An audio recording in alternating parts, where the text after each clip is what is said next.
सबसे ज़्यादा बकरी पालन का व्यवसाय राजस्थान में होता है। सबसे ज़्यादा ब्रीड राजस्थान में पाया जाता है और सबसे ज़्यादा बकरी बिक्री होने के लिए राजस्थान से ही आती है। सिरोही है, गुजरी है, अजमेरा है, तोतापरी, जमुनापारी, बतीसा है, जखराना है, मेवाती है, सोजत है। ट्रक के ट्रक बच्चे आते हैं हर माह में। वो किसान कैसे हैं जो 4 महीने के बच्चे को सेल कर देते हैं और हम यहाँ आते हैं 15 किलो वाला बच्चा ले लेते हैं, जिए चाहे मरे। आप भी फार्मर हैं जिसका सोच है कि हम पठ को बकरी बनाएं, मेल को हम कुर्बानी के लिए तैयार करें, और वो कितने बड़े किसान चालाक हैं जो कि 4-4 महीना का बच्चा आपको पकड़ा दे रहे हैं। अब बकरी खड़ी की खड़ी है और बकरी का दूध भी खा रहे हैं। 4-4 हज़ार में पीछा छूट गया। जब वो फीडिंग कॉस्ट पे आना था तब तक बच्चा ही बेच दिया।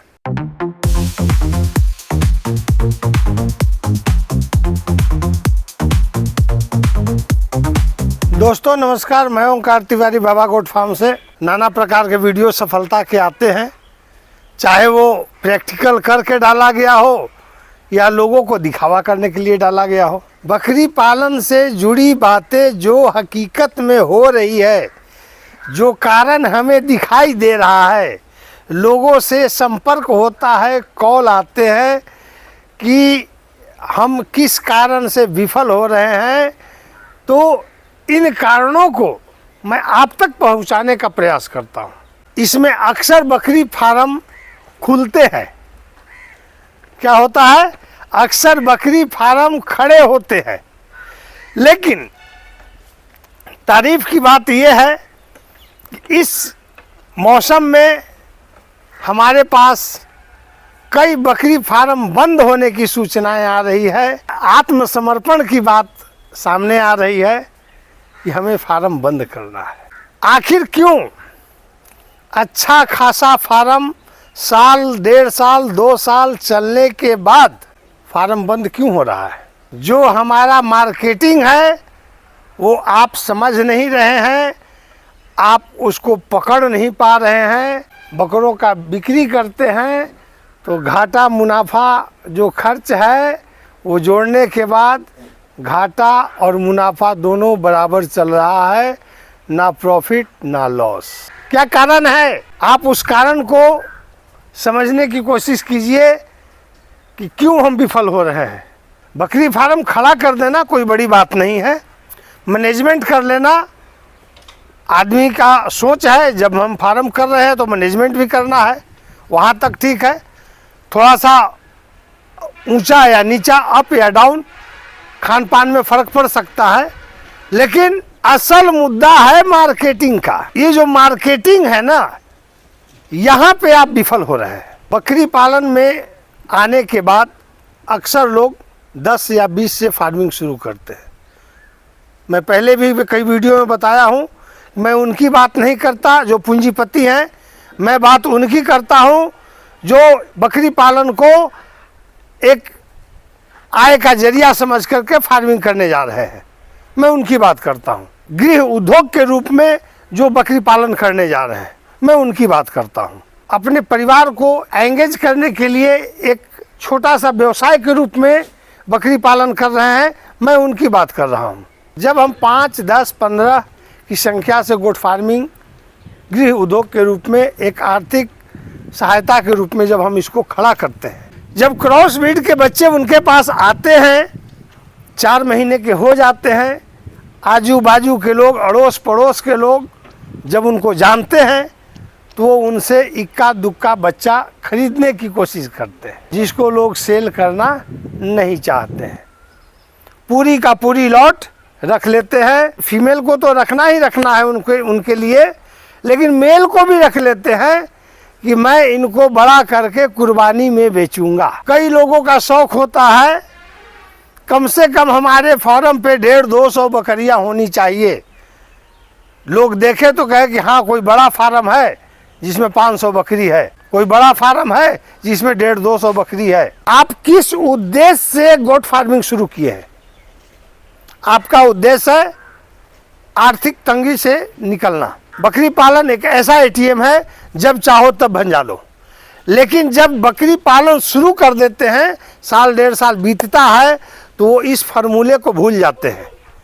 अब उनका लक्ष्य होता है कि मैं इतना बड़ा संख्या जमा करूं कि हमें मुख्यमंत्री के द्वारा सम्मानित किया जाए, या हो सकता है प्रधानमंत्री के द्वारा सम्मानित किया जाए। सम्मानित होने वाले लोग कागजों में सम्मानित हो रहे हैं, उनका पेपर में अच्छा लोन पास हो रहा है, एक प्रोजेक्ट डाल रहे हैं, करोड़ों का प्रोजेक्ट दिखाया जाता है, उनके ओपनिंग में हीरो आते हैं, गायक आते हैं, कोई नेता महानेता आते हैं। करोड़ों निकालने के चक्कर में लाखों खर्च करके पहले वो फोकस करते हैं, उसका ओपनिंग फलाने बाबू के हाथ से होगा, मुख्यमंत्री जी के हाथ से होगा, विधायक जी के हाथ से होगा। और आप तो अपने फार्म को सुचारू ढंग से चलाने के लिए किसी प्रशिक्षक के पास भी नहीं जाते हैं, किसी अनुभवी लोगों को बुलाते भी नहीं हैं। आजकल ऐसा हो गया है कि सोशल मीडिया के लोग आपके वीडियो बनाने के लिए डिमांड करते हैं,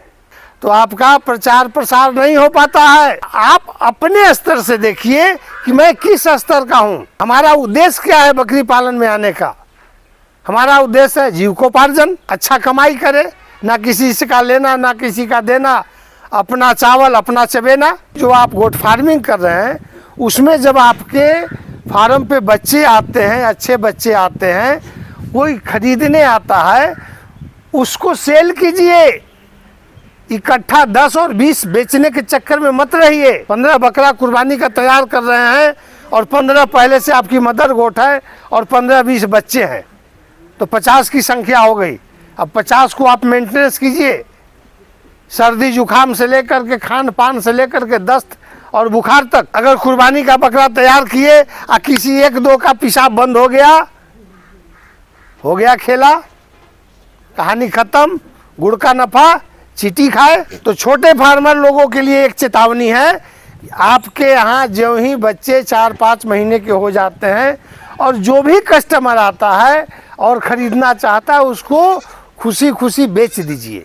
मुट्ठी मुट्ठी चावल अगर इकट्ठा कीजिएगा तो आपका एक 20 लीटर का ड्राम भी भर जाएगा। लेकिन 20 लीटर का ड्राम एक दिन भरने के लिए आपको कुछ पैसे खर्च करने होंगे और ख़रीद के ला कर के अनाज भरना होगा, तब आप उसको दिखा सकते हैं कि मेरा भी ड्राम भरा हुआ है। बकरी पालन का जो व्यवसाय है ये एटीएम है। एटीएम का मतलब क्या है? आपकी ज़रूरत पड़ती है तो आप बेच लेते हैं, लेकिन यहाँ व्यवसाय ये कहता है, व्यापार ये कहता है कि आप तैयार रहें। बकरी खरीदने वाले की ज़रूरत को आप पकड़ने की कोशिश कीजिए, उसके समय का इंतज़ार कीजिए। अगर कोई आएगा, उसको 2 ही कैपेसिटी है, 2 ही बकरी लेगा और आप 10 बेचने के चक्कर में हैं। 2 तो बेच नहीं रहे हैं और 10 का इंतज़ार कर रहे हैं। ग्राहक और मौत कभी भी सूचना दे करके नहीं आएगा। हमारे बिहार में कहावत है, जब जैसा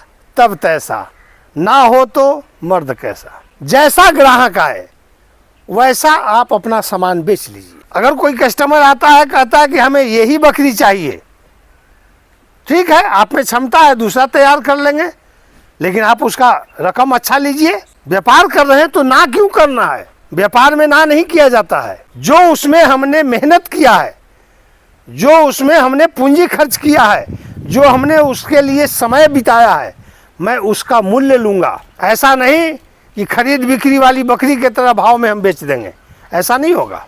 आप नज़ाकत को समझिए, मार्केटिंग को समझिए, यही मार्केटिंग है। खरीदने वाले के भावनाओं को समझिए, उसकी उमंगता को पकड़िए कि वो क्या चाहता है और क्या लेना चाहता है और आप क्यों ना कह रहे हैं। अगर उसका 2 खस्सी लेना है, 2 बेच देंगे। 2 पठ लेना है, हम 2 पठ बेच देंगे। हम क्यों इकट्ठा करें कि हम 20 होगा तो कुर्बानी में पटना जाकर के जगदेव पथ में बेचेंगे। ट्रेडिंग कर रहे हैं, बहुते रहे। अभी खरीदारी शुरू है कुर्बानी के बकरों की। कई फार्म तो पलाई वाले चल रहे हैं, दबादब सुबह में अनाज तैयार करके बकरे को ज़बरदस्ती मुंह खोल के दबादब खिलाया जा रहा है। मसलंद के तरह बकरा तैयार हो रहा है। वो बकरा कहाँ जाएगा? किसी न किसी मंडी में आएगा। अगर आर्थिक दृष्टिकोण से किए हैं, एक व्यवसाय के रूप में किए हैं, तो आपका जरिया क्या है, आपका चादर कितना है, उस चादर के अनुकूल आप गोट फार्मिंग को चलाएं। समय के अनुकूल ग्राहक आता है, उसको आप अपना 2, 4, 10 करके माल बेचते जाए, स्टॉक नहीं करें। बात समझने की कोशिश कीजिएगा। ग्राहक 2 किस्म के होते हैं, एक आने वाले, एक बुलाने वाले। अगर मैं आपसे फ़ोन करके पूछूंगा कि भैया आपके पास क्या खस्सी है, बकरी है, फलाने नस्ल का जानवर है, आप बोलेंगे हाँ, तो मैं उसका भाव पूछूंगा, क्या रेट दीजिएगा, वो भाव होगा आपका। उसमें हमें माइनेज करना पड़ेगा कि हम उसे कितना तक ले सकते हैं। दूसरा ग्राहक होता है, बाबा जी हमें 5-10 बकरियां बेचनी है, बिकवा दो। तो बाबा जी माला थोड़ी पहनेंगे। बाबा जी आपका बकरी बिकवाएंगे, खरीदेंगे, लेकिन वो रेट हमारा होगा। बकरी आपकी होगी, रेट हमारा होगा।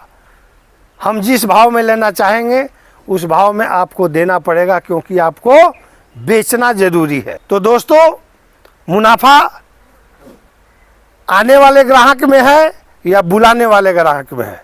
अगर आप इन दोनों बातों में फ़र्क समझते हैं तो आपका बकरी पालन का व्यवसाय कभी बंद नहीं होगा। बकरी पालन ही नहीं, किसी प्रकार की व्यवसाय आपका बंद नहीं होगा। दूसरा दृष्टिकोण,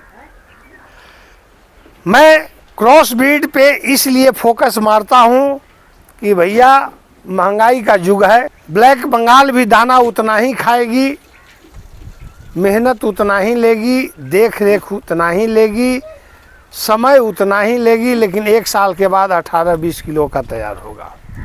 क्रॉस ब्रीड पालिएगा, सारा सिस्टम उतना ही है, दाना थोड़ा ज़्यादा खाएगी और समय थोड़ा कम लेगी। जहाँ 1 साल में 18-20 किलो होगा, वहाँ हो सकता है ये 6-7 महीने में आपका 18-20 किलो हो जाएगा। तो आपका फीडिंग कॉस्ट भी कम हो गया और दाम उतना का उतना मिला जितना आपको 1 साल बाद मिलना था। इस चीज़ को पकड़िए। आप अक्सर अनबैलेंस हो रहे हैं। पाठी भी हमारा, खस्सी भी हम पाले, पाठी भी हम पाले, मदर गोट भी अच्छी अच्छी हम ही पाले, तो बिकेगा क्या? वही कटर वाला माल। तो कटर का माल तो कटर ले जाएगा, कटर के भाव देगा। आपका मकसद बकरी पालन करने का क्या है? आप ब्रीडिंग पर्पज पे बकरी पालन क्यों कर रहे हैं? ब्रीडिंग पर्पज का मतलब होता है हम खुद उत्पादन करेंगे और बेचेंगे। जब कटर को ही देना है तो आप गाड़ी लेकर के, मोटरसाइकिल लेकर के घूमिए ना गांव गांव, सस्ता खरीदिए, 2 महीने बाद महंगा बेच दीजिए। क्या जरूरत है फार्म करने का? ब्रीडिंग पर्पज पे काम करने का मतलब ये है कि हम मदर गोट 8-10 रखें, 20 रखें, जितनी जिसकी क्षमता है उतना रखें।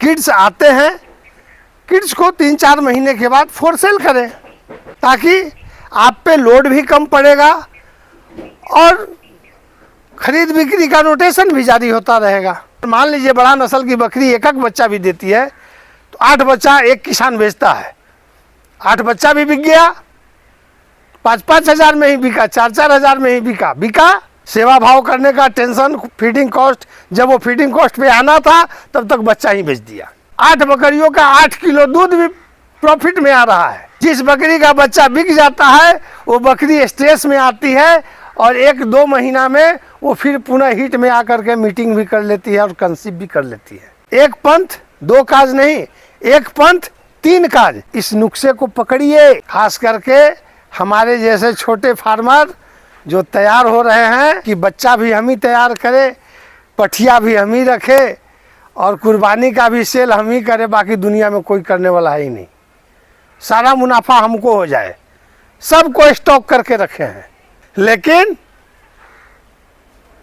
सारे को क्लोज करने के चक्कर में खुद फार्म क्लोज कर दे रहे हैं। हमारे यहाँ कहावत है,